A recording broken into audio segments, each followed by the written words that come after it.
4 avril, dia pour dire, donc, balobi que émission Nabino est Fata Life. Donc, merci mingi. Nandenge botalaka et bolandaka biso chaque temps na katia émission Nabino obolingaka émission est Fata Life. Donc, babi que David Wembe, Popsicola, Spécia Sangi, donc, babi que na katia émission est Fata Life, babi toujours continuer Oyamba. Donc, merci mingi. Na yo mutuzui tant ya kulamna émission Nabino et Fata Life. Merci mingi. Le lotoza dimanche bino biege eza jour ba Christ ba sambelara do logola ba biso ba wulindeke après le costi sa émission et Fata Life do mingi to kene lo sambo parce que yango ne mutesala ka force na biso yango ne mutesala ka no biso ba wulindeke tozala toujours ba sœur na ba frère. Ceux qui kakangongana ya kosambele koki lelo toza dimanche kanga bisaka na yo kene na nzela lo sambo puisque Satan azolanda biso ngonga nyonso batamabe oyo balingaka ba vie na biso ematate donc bazolanda biso ngonga nyonso. Alors soko sambela na catholique kene na catholique sambela na neyo kene na neyo soko sambela pe na bonde ouche kene pe na bonde ouche lelo eza dimanche eza jour oyo vraiment donc na otika passe na biso na maboko na ye puisque ya lobi ke bana mikumba boya na mikumba na biso siko yo muto za na mikumba ozoboma mikumba no na kata ndako donc ekosala effet moko te zwa mikumba na yo mema yango epa ya nkolo puisque yende aza mokeli ya biso nyonso. Donc merci mingi na émission na biso et Fata Life et merci mingi na sponsor spécial oyo bato bengi na kombo ya Loriano Dagia, Loriano Dagia, empresa Loriano Dagia, eza empresa oyo eza na avenir ya kolesa République démocratique du Congo et EP Angola. Donc Loriano Dagia ezali empresa ya mo boss Laurent Sokoko o moni batie logo na yewana. Donc azo futa pona émission na bino bomo na ulindeke amemela bino message oyo ezaka toujours par semaine. Message à semaine depuis le 4 avril bino bobibuge aza arrivé ya le padre le padre Ferregola azala awa na kati ya mboka Angola. Donc na kati ya émission oyo na sisi tokoki mambangu toko rejoindre place ba représentant ya Ferregola et toko kene na boutique na biso oyo fungwami ezana bilamba ya solo donc awa na kati ya mars et pas ya docteur Ivan. Donc docteur Ivan na fongoli mo bange ya boutique na si toko tika émission na biso awa poto kene wana pona kozwa ko rejoindre ba famille o bazali wana ba représentant ya Ferregola. Donc baza wana bazozela biso donc pona ko pesa programme ya semaine oyo zoya na kati ya émission oyo toko yambela bino un star artiste congolais Jerry binomo boyebi eza artiste na biso vraiment ayaki na kati Angola. Donc lelo toko megana ko solisa ye to poto ye ba penser na ye eza nini banda ayaki asali nini asali nani nini donc na salite oyo ya kosala eza nini donc ayaki kosala nini na kati ya Angola. Alors na kati ya émission na biso oyo Fata Live pona journal lelo ya dimanche toko présenter na bino toko présenter bino pe Spécia Sangi. Spécia Sangi aza journaliste na kati ya Angola abanda ba émission na ye na internet.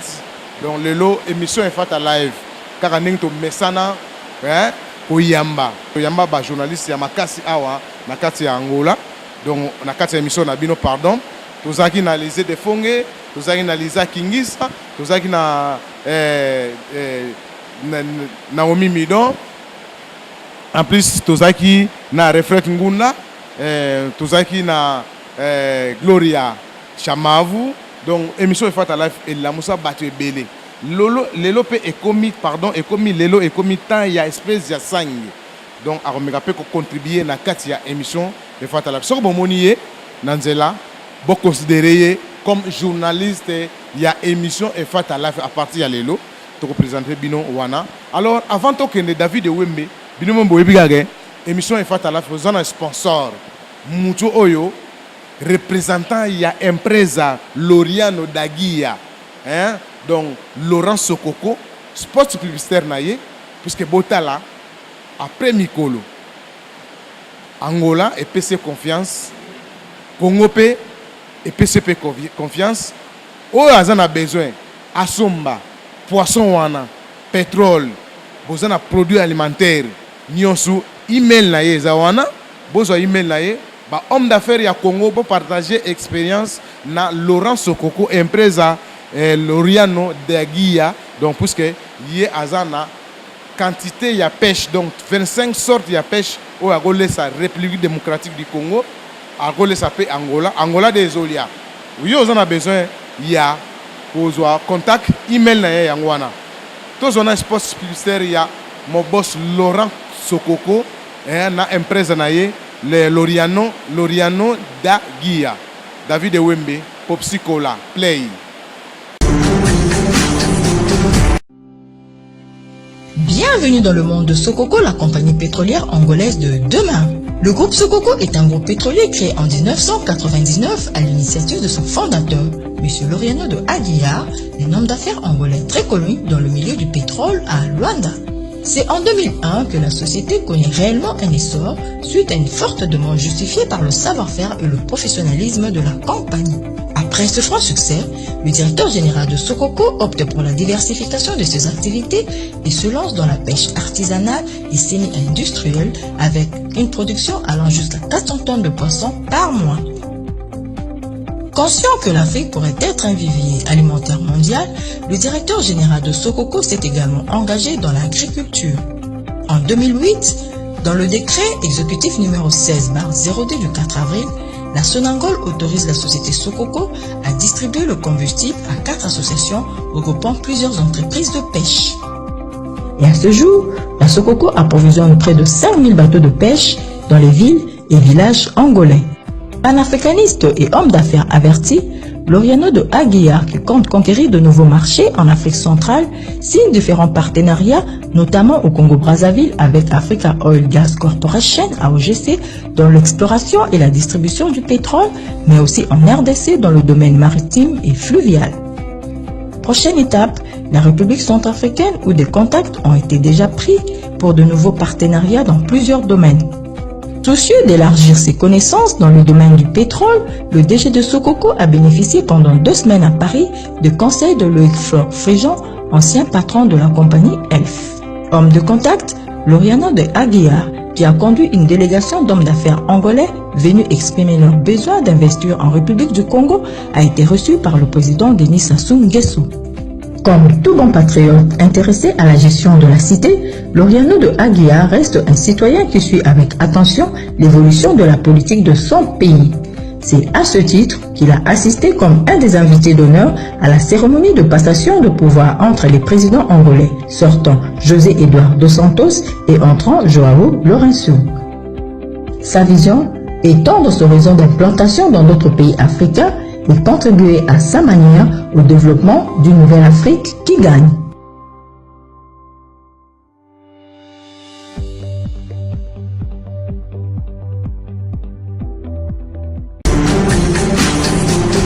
Merci wana boto zo espace publicitaire ya empresa Loriano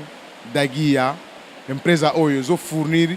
Thomson donc ba façon ba miss nyonso oyo bozana ngona posa beaucoup de contact pour rejoindre contact na ye yangwana eza wana email ne yangwana eza wana bozwa mon boss Laurent Sokoko puisque kalaté azo banda ko fournir RDC ozana besoin ya ko sala contact na ye na domaine ya essence na domaine ya gasolina ya mazout na domaine ya produit loko la pomme de terre matungulu ozana besoin ya pêche essence tout donc ya zawana bon mega kozwa email na ye zawana David Wembe akochango bon mega kozwa alors sans plus tarder donc Sabino Kakaning to loba Ferrego là le padre yeyo donc azawana donc tous après pour na yambaye les 4 donc les 5 pardon les 4 est passé les manzombi barbecue et kozalawana les 5 toke yamba Ferrego là na kati ya aéroport international donc binomo boyika bobo mesano ning to yamba bango kaka donc Ferrego là aroya les 5 oyo mutulinga ka Ferrego là donc yoga ka mutulinga Ferrego là te biso nyonso otoloba mangala to sopa na aéroport to pesa honneur et pas moi na mboka oyo tozana ngo pour ça yé akosalela biso le roi de rumba Ferregola akoya pour le 4 avril eza dates oyo ba portugais ba pakata mbango donc ndenge to kimsa ba rwandais na Congo donc ba portugais ba kima mbango awa na ba machette ba tolo donc to bengana bango na minduki na bango ti bazonga donc ndenge pe ba rwandais ba kotika RDC eza mboka na biso muta amata kitate RDC kotika la pona ba congolais donc eza jour ya page donc ba ngolais ba sepelaka jour ango alors na ko sa ba invité nanga toza wana na Jerry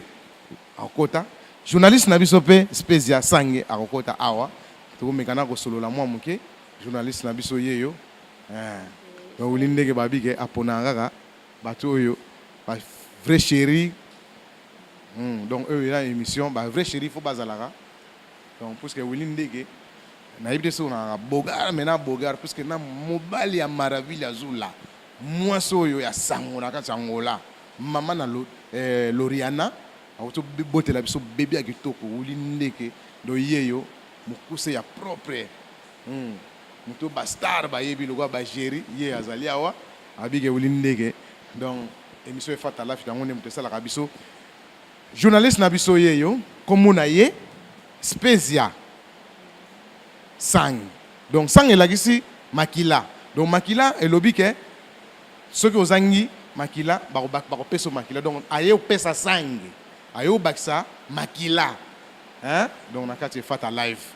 donc comme on aye Spezia Sang moi ce qui toko ye azaliawa journaliste alobaka bien bonne nuit bon dia ok bonne nuit bon dia bonne tarde la batance pazola ndanga donc comme ya Wilinde qui mon aîné a confirmé en gros donc je suis là dans un nakati efata Fata live donc babi a des cameraman wizard babi ba na monde entier botalanga partout et maintenant de Luanda babi masolo ngo yango to côté apa babi msapimo sur la longité mais ngana ya Willy na David Wembe na Pospi donc na baton surtout bazaka membre na surtout ya Fata live to yepoto sokola elongi na kata makamba poto pesa makamde zaka toujours merci bo pese respect nanzela omonier journaliste Fata live bondia journaliste Fata live botarzi pesa ye respect ndenge bo pesa ka ulindeke soko yebeli ye na makambo na ye ya mabe obe ya malamu wana etali yo na ye Jerry c'est pile quand même ouais donc la CPL sert à bien mon a bolon de la mannequin donc c'est bon on a bien et c'est un ba ser boy le lo singa 2019 et singa ba ser ba dans la boy donc tant on doit présenter mission au moins na ba to ba hôtel ba ko poser numéro quoi boy c'est bon. Bien, c'est bon, puisque l'émission est faite à live toujours et que nous bongo. Avant de Jerry, nous avons un plateau, nous avons un liboso, nous avons une boutique qui a Evadia. Nous avons visité, comme nous avons mis ça, nous avons visité, pour que nous le mango babi que ah ouais, nous avons makamune zaliawa. Et nous avons solo là après nous avons un plateau na biso. David Wembe pour psychola, après nous avons play. Dans le cadre de l'autre, Tanyon Sodo Bano, like sa boutique façon ils ont développé. Ah, c'est une inauguration. Donc nous avons déjà ma pièce et donc like ça on a koyo na télévision façon ils allaki ndenge ezo kinde ndenge bazo salela ngo. Alors lelo eza jour oyo tozui bilamba quoi na kati ya boutique na biso Edvan Dia boutique fashion donc toza na mars na rue 13 pembe na ngana Monique donc inauguration à bientôt. Bino bato bozana besoin que derrière bino bolinga bozwa derrière na ebandeli quoi donc na batiango na mannequin te na batiango na place te ne bozomo ba prêtre ba yebele ba star déjà c'est fait ba komi donc tout ça na la présence ya roi Bilamba tout ça na star na biso ya mboka Jerry pe aye on atikala simate donc ba journaliste pe mususu bazali awa na siri boko mona bango o ba mona na sima ya caméra ba David Wembe donc batikali simate Jerry je crois oyoki sango mulatu solo baza ezali aba bige yo avant zonga donc ozwa déjà yo awa toza na système ya donc muta yaka liboso yende muta da pièce liboso alors Jerry bazali awa bato ça Jerry comment omoni Edvan boutique fashion oyo comment omoni ba forme to moni pe ba bilama mosusu ba peignoir na bité so les peignoir ba gangela gango la moni Edvan donc aye nango pe donc c'est que nango ngai vani azana mode d'avance quoi. Comment on moni bilamba awa boutique ils ont promettre. Ouais, en tout cas, donc, coup de chapeau à docteur, il va dire à fashion boutique, il va dire à fashion boutique, le bingan le va pas en pambati. Alors, banakini, bana luanda, partout dans le monde entier, sur komi mboka, au komi ati, c'est au yagi mboka ti. Il faut quota, il va dire à fashion boutique, au sentir, c'est-à-dire rivage, hein. Donc, peut-être que nous avons commencé à le bâtir dans le cas rivage, c'est-à-dire que Mikolo 2019, Mikolo, en tout cas, docteur coup de chapeau quoi, pour nous malouba. Salon BS ou Bazalia, donc les gagnants, donc nous coûte maintenant que bah bilama bazawa donc vraiment équipe dans ma casse. Babi soro komi Luanda, des tinga avant na zone akin, vraiment faut na zomba plein na ngaba pour ma défiler na TV quoi, hein. Moi senti que nazala qui na évadé à fashion boutique pour deux fois na senti rivage à des gars docteur. Donc nous avons malouba na oponaka ya ngai quoi. En tout cas bana king bana partout sur yelo na kotaka mars. Et menika ma Monique wana il va dire fashion boutique. Pe menika ya Monique. Ba rivage à des gars en tout cas nous avons malouba quoi. Donc 2019 faut en tout cas tokolata awa quoi. Tokolata awa. OK. Parole de Jerry Spire hein, mais c'est les chanteurs quoi. OK. On a toujours un malamu na émission na plateau to yaga moi mbango pona rezo moi flash kaka ya moke frère Nabiso Azalia awape aza moko na kati ya Evadi ya boutique fashion ozo bongisa kaka mais un problème te na maloba kaka ozo mona comment te danger au sakanate na d'avant bino mbomo na ka lobilete c'est ya bien mambuyali makambuza c'est que danger vraiment c'est bon makambuizali on a tous qui moi mbango ne balbara so bo sala émission bon kitoke na moi flash moke ya libana pona kozwa moi flash kaka na moni pe ba cousin nga bazali abati ba donc na que ça va comment papa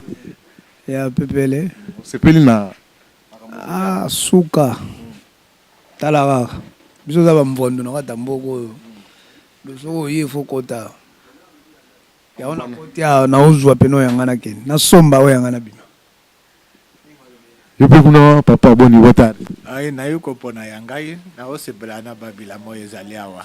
ouais nationalité nyon c'est hier donc naza ivoirien be bilama oyo eza bilama ya qualité hein donc osebela na mingi bakolo fashion ba yebi elamba concert nanga azali awa beyos pe azawana bakoti puisque eza place to salika flash to lungwa ki na plateau place to zalaki to yi awa mampo ba yusi biso ke awa danger micro yango yo. D'accord, et merci Olinde qui n'a pas rélo quand le baming ils étaient venus bozo na ba image et zo ba na place ba une nouvelle tendance donc ba collection boye et là ba prix des gros ezaka awa na Marte nazo mona bino bozo pa na to zana beazo boatarde au monde boutique na Suezali avant inauguration et puis ça biso ba griffe fini penzo sepel nango bon boutique o ezaka non il va dire à côté de biso babilo moko de jamais vu na Luanda parce que biso doit na poto to binde mamango etambolaka donc to ya pe to moni ka nde bana poto balataka ndenge pe awa il va dire à côté de biso babilo ka musique donc rien à commenter donc il na moni ba penoa ba Versace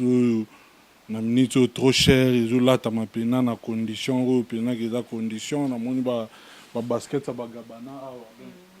na mon natali ba collection donc jamais vu quoi na ndenga ja Luanda jamais vu donc au moni pena que non docteur asali penza musala. D'accord, so za la message à relancer pas ba surtout à Luanda ko isa bango nini bana Luanda bana partout bana monde entier boyebi bino bat bolela rolata. Donc, docteur, merci. Nandenge la biso pena que non. To kenda sou musika te quoi. To landa peka te qu'il faut que somba pas batu moko ba outi poto bien ba saini non. Poto ekoti déjà na kata Luanda. Donc rien à dire. Bato balela randole, bato pe balela Jésus de Nuance Ferregola. Donc tozana bino les 6 na Atlantico avant les 6 tozana bino les 5 na aéroport. Yamba Jésus de Nuance donc bilamba déjà zanango awa roi bilamba zana terrain donc docteur zana terrain donc il va beti dio moko buyi masula bien zali ou ezaki mutaro ke lugane forme musika te pour ki aya na concert à Jésus de Nuance donc masula za pena awa carré donc ngamoro donc il n'a flatté pour moyen na paye billet na ke lukelamba na mikili ya te donc nakozwa kaka. D'accord, avant la zone c'est à Wilinde ke micro. Soyez dans un message ngo lancé par Ivadi à boutique fashion pour ne lokwa sale pour la bas Luanda ou s'adresser na caméra oui bise lomo ekozani. Conseil na ko pesa ye omoni eloko eza ya sika docteur il faut écola. Donc moi embriement tu ebi ke Luanda embriement ezala trop. Ba oyo ba ondima bandima ba oyo pe ba ondima te kangaka matoyi osalaka boulot po olatisaka mona minute o collection exact donc okota pe ane mususu esenga collection mususu asike kota donc soka landi penza embriement tango mususu lobi ya okota ngwanzu lobi wana okota donc na minute oyo moni eloko lobi ate donc il faut atika ka original ndenga bandi na original musala na ye ke ka buye po masolo ezala bien toza na bashungu toza na baivoirien toza na basénégalais toza na bamalien donc banationalité to ezala na kati ya Angola bato bapréférera trop balata original parce que balukaka lar comprendre donc bato balukaka lar mais ce que ntango moto aluka lar akomi yo osomba eloko boye eloko wana eumeli te acomprendre mbamo ke non ngwanzo ekoti na ivan donc iloka toza na original tokobaka na original prière ezala trop donc message à souk eza nango kaka ke toza na ndule na biso ndule eza le 6 na Atlantico le 14 na terrain Aza bana Luanda tout bana Paris bana Monde te bana Bela oyo tout bozoya donc bokotika na bino ba bagage na bino na ndenge ya Paris boye awa bokuta na bino forme tout so oza na posa ceinture bien oza na posa perpète bien chemise bien makambo to bien okuta ngo epa Ivan donc masolo tout eza carré quoi. Ok, d'accord, merci beaucoup. Là, avant de remettre le micro à Wilinde, que j'invite toutes les belles filles, les belles chéries et des beaux gosses, boya, na boutique, beaucoup de qualité. Merci beaucoup. Ok. Béazou, tu as moi moqué parce que le programme on est aux quand même bango. Tu as show, hein? Oh, ils ont show de la page, donc ils ont le 4 février. Où ils ont jour portugais, angolais, bengana. Portugais na mboko donc eza jour wana la bengango dia de page donc a na kati Angola donc eza jeter jour wana donc mundela comprendre que pour na ye il faut eza mundu kipe amuna que non ba yela ba machette na ba machi ba biloko na ba benga so ba tolo donc mundela zonga mboka na ye na makolo donc akata ba Afrique du Sud ti agebi na Portugal donc ba bengango journée ya page alors journée ya page wana minimum biga Jésus de Nias a zappé artiste monene oyo azo sepele ça Afrique mobimba na système na musique ya rumba bon comme eza journée ya page bato kolinga batokate donc on moni Jésus de Nias o lati costume na yo ya boye abeteli nzembo alwa mo makiadi ayemele nzembo ya papa Rochero ayemele nzembo ya mama Miliabel pe ayembaka ayemele nzembo Pepe Kale donc ayebe na ngola awa akoyemba pe nzembo ya ta ya papa na biso autokufa awa donc na bosani ko mona ye mais na système nga ya rumba donc pour na dia des pages donc yepe na azo ya ko canaliser azo tia pe na paix ana kati ngola yango moni ba bengi Jésus de Niage pour na paix donc jour wana to ko lata ba polote to ko lata ne ba costume parce que ba costume ngo ba yele biso déjà mutalo bate ona ke lukango wa biaka kambala mo ana divan donc omona pena ke ba costume ya solo ezate mutazo a raison te pour roi bilamba zo seka pour mutela ko torturer batu na bien alors beyazo ozo pesa quand même programme ngo likolo les 6 les 4 bandela biso pena faire ya mon kolonini ba musicien ba ya mon kolonini donc tiba comment na kati lwana jour nini pena oyo ekozala pesa biso programme exact ouais les 14 les 4 tout ça on a barbecue et pas les Manzombi producteur tout ça on a barbecue on a les 4 les 5 tout ça fait rigolo en aéroport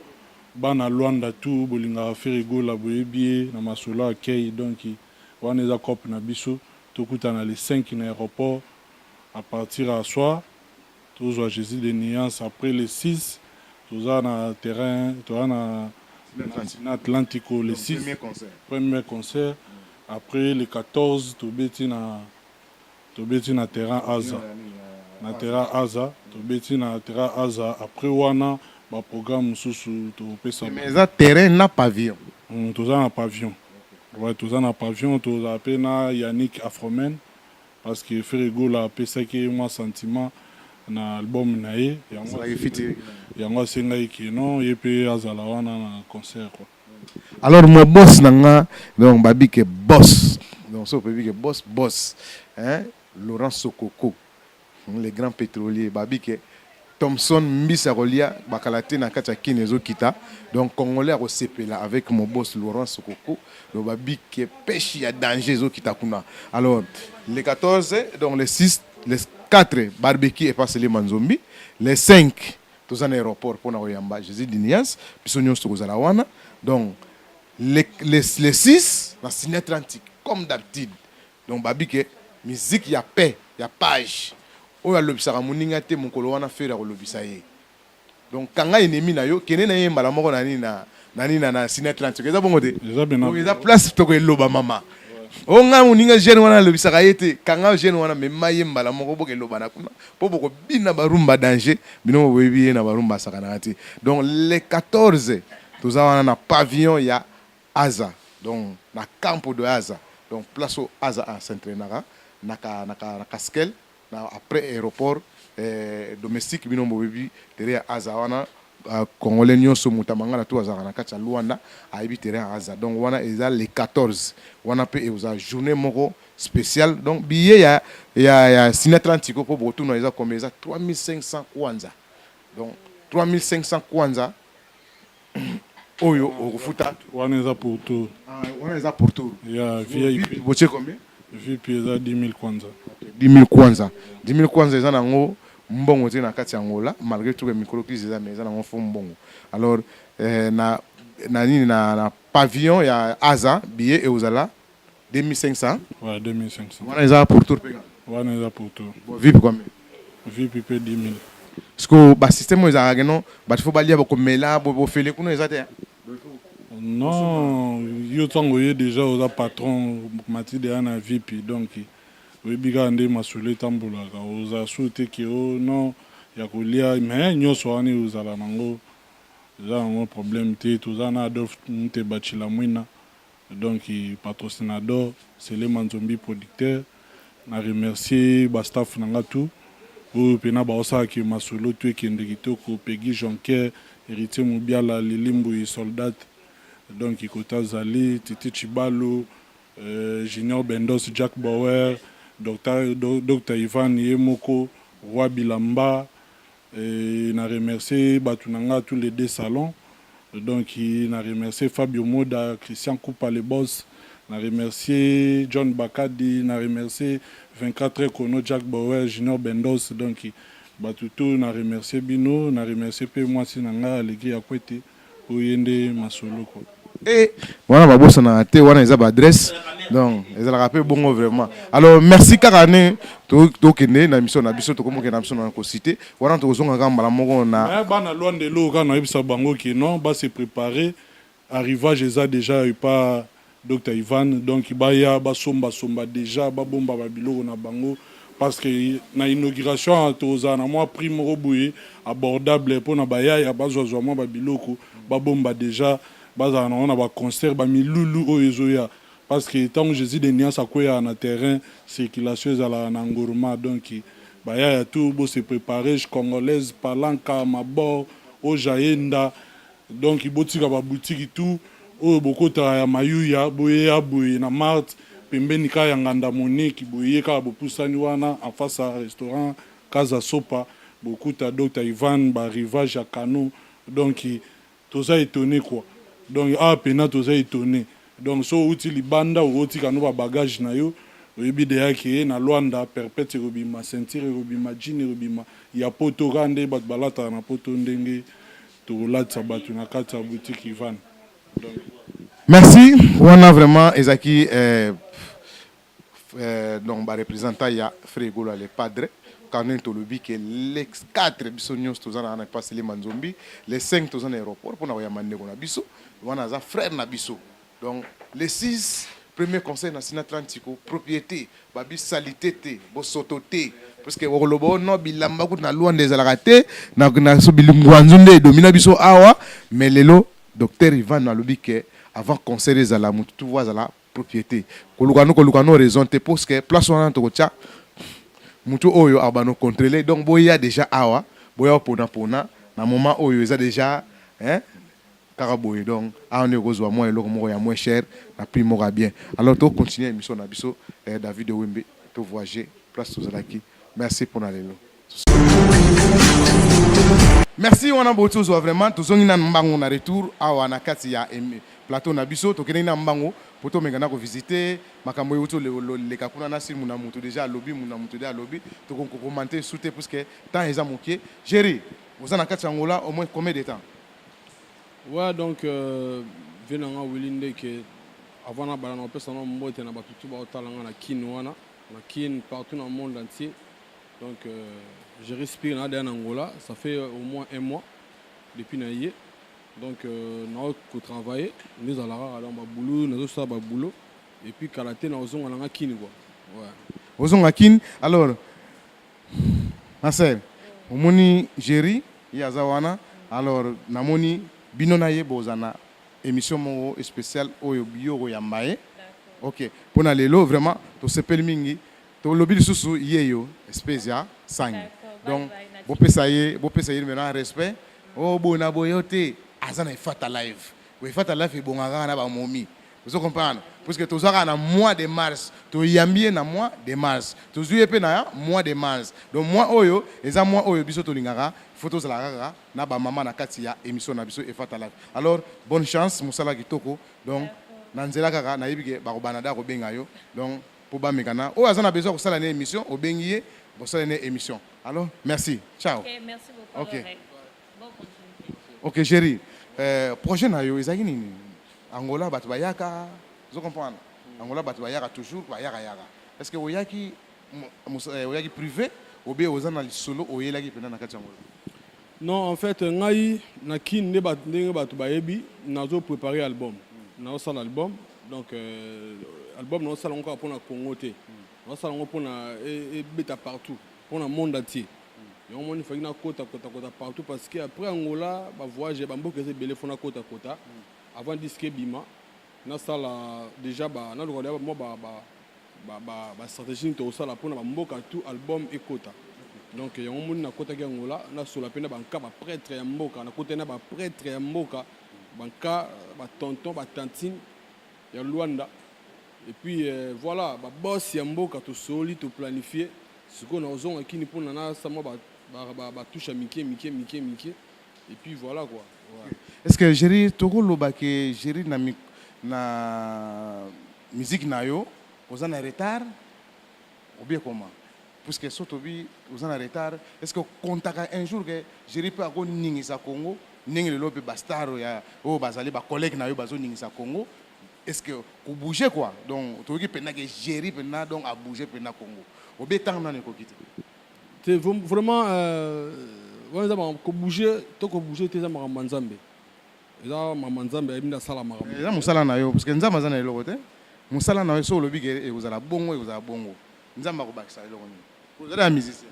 ouais non nous solo ba eza na ba grand artiste pe ya mboka ya monde ba sala pa monsieur l'Europe boye bouger te vous comprenez ouais za mamanzambe donc ba tout ba zelera andi album ba featuring eza bouger te c'est que ça eloko bien te ba featuring eza bien bato featuring là bien bato ba receveur bina ba grand artiste mboka donc bato pena o bato ba receveur biloko da telaka na osela on ba déplacement na voyager pour na vendre ba base pourtant on dit que zoya écoute partout facilement donc nous avons vraiment nazo ko assurer ba mourir à bonne musique donc bozela pena disque wana parce que ba featuring kitoko za et puis ils ont ba particularité moko boye ngaza voix ngongo mo ya sika na mboka moni mwa sika na mboka ba massa na biso ba vie na biso bana ba touche déjà ba marquer époque ba confirma mais l'européen moi touche moi sika pezoya na album on a bimisa on photos de la génération na yo oui peut-être ba bango ou bien aux ana 4 génération ya na bango ou bien génération na yo parce que le bien ça touche sika alors on photos de la génération na yo te nga naza artiste congolais c'est-à-dire génération tout bokochanga na banzembo musuza wana soko okiango se référer na OK Jazz album nanga banzembo musuza soko okiango okaneti kilelo 2019 donc naza vraiment artiste congolais naza na partie moko te kino na particularité moko te na génération moko te kaka te na basé na génération moko te na pena pona ba mikolo pona ba jeune donc pona ba tutu quoi. Ferregola le padre azoya na sito to lobele deja wana na habite so akuto na mboka si vi akuto na mboka ba salaki barbecue na ye na zalaki na barbecue à vieux o bata ba vieux na biso ba sala banzela donc rien à dire via ozala na mboka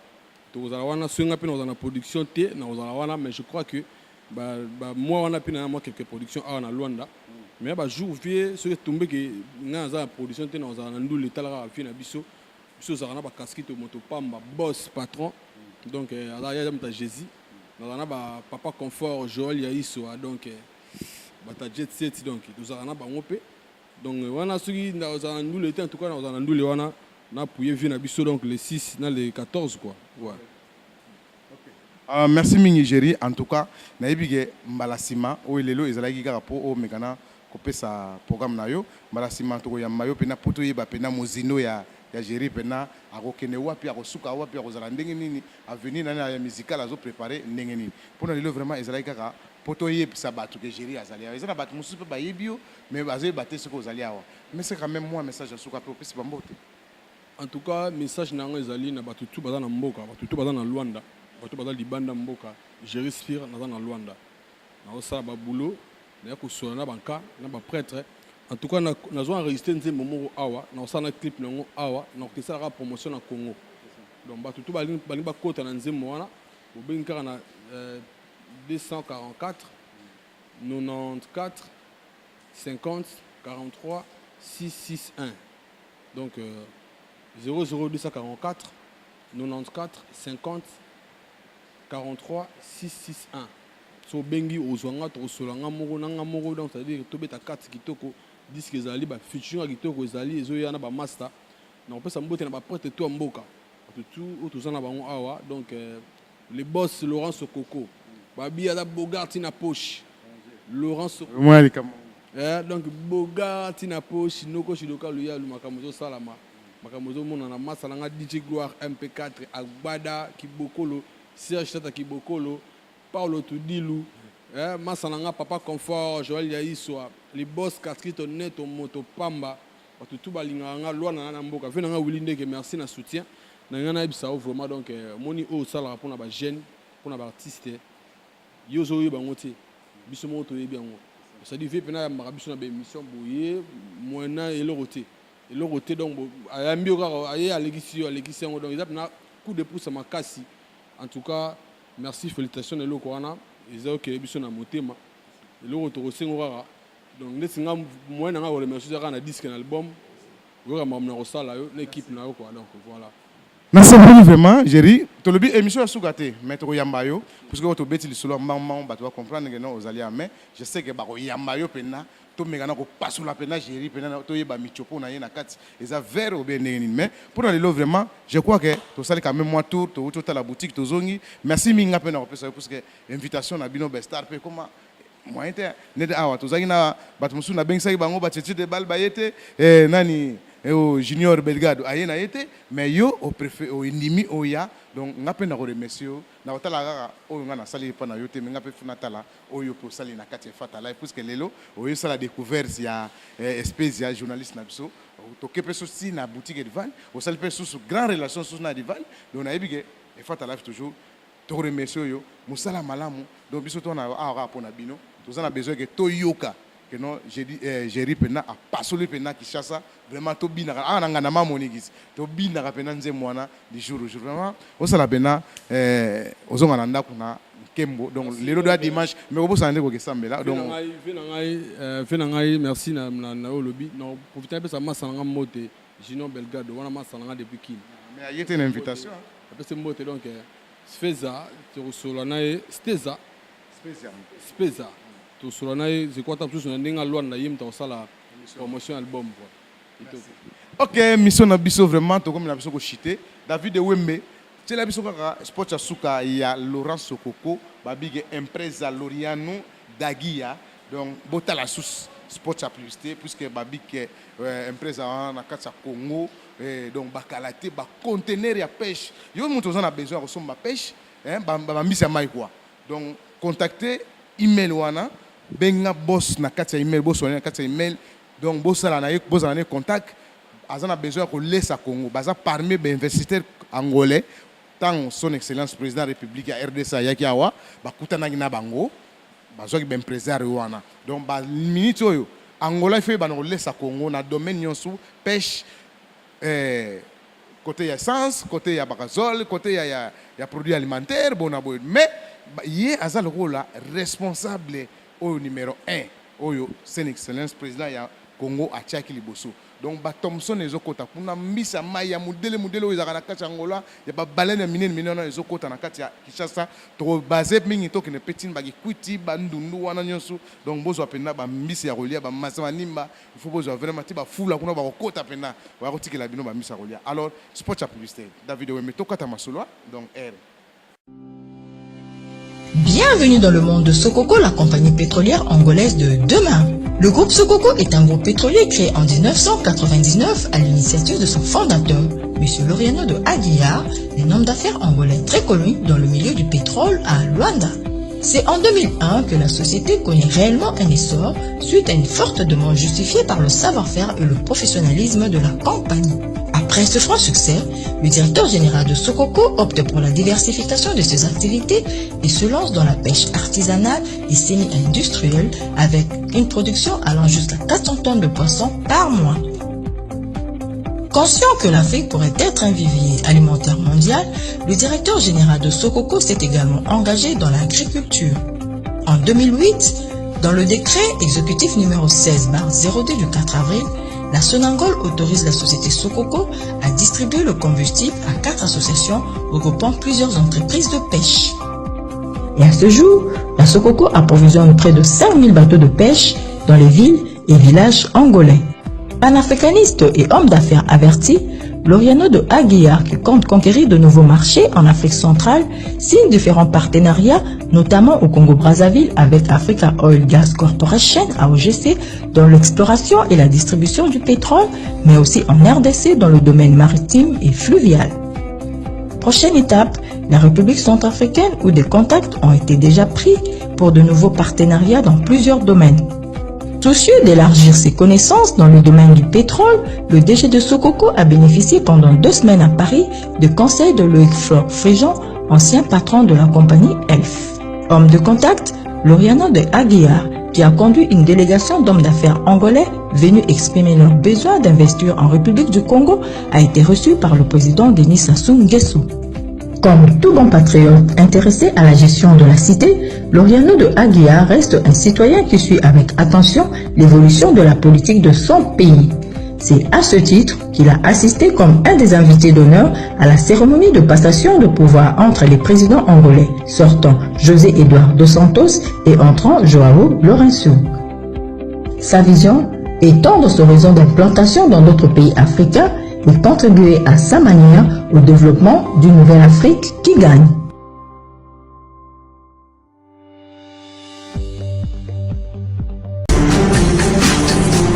Merci Babike Elora Malam et Oumelarate pour aller vraiment tout ce que wana. Merci Mimna Popsicola, David Wemi, Wembe, Spezia Sangue. Donc merci Mimna ba invité tout au bon monde na kasia émission Oyo, to boutique Edvan. Donc baza wana to pese vraiment merci pour la rapidité wana to sala wana donc Babike bilamba ya solo eza kuna oyo bozo mona na ba Facebook bazo gangela petit nanga pe spécial azua ala pi yango déjà bo moni yango vraiment merci mingi na tol ba o nyonso bozo ka temps ya Rolanda émission Efata live donc to bi kaka chaque vendredi na 21h20 donc bozo na wana po bozo information ya émission Efata live bozo pena temps wana dimanche lelo après le samoche parce que babi Efata eza ko fongama. Donc, tant qu'on a une église, il faut y aller à fondement. Donc, l'ana est faite à news, il y a bien, information, il y a bien. ya Angola, ya Congo, ya Wapitu, au na kati. Donc dimanche na 9h, tia ezalo wa au nom du Père. Donc avant aucun négociant mais la kuna soko tali fatate, nzamba ko ndimalo sa monoti. Donc talana ne fata après ba pesio bénédiction OK pa ya nzambe ba tunyo ndenge nini o talaki fata na talaki. Onyo soko senga nzamba ko kalete ba pesa yo fever. Alors pour na lelo to suki wana donc to big vendredi na 21h 20 minutes, bota la Fata Live. Lelo na 9h, ne toza boy dimanche, bota la Fata Live avec mon boss Nabiso, sponsor Laurent Sokoko, to boss sanité Pasquale Ankwala, Dinish na kati ya Kalonda, donc leader ya Kalonda, Dinish na leader ya Kalonda et to boss sanité Miguel Vemba, Miguel Vemba na kati ya Kabinda, to pese bino. Merci. Pour na lelo vraiment to sukiwana vendredi ya semaine wana bozo ba news bien. Dimanche, bozo ba news bien. On a besoin de participer à l'émission Fata Live, ba boutique banine, l'émission elobaka bien. Bazana ba chérie ya bien, yaka awa. Merci pour aller tout suivre.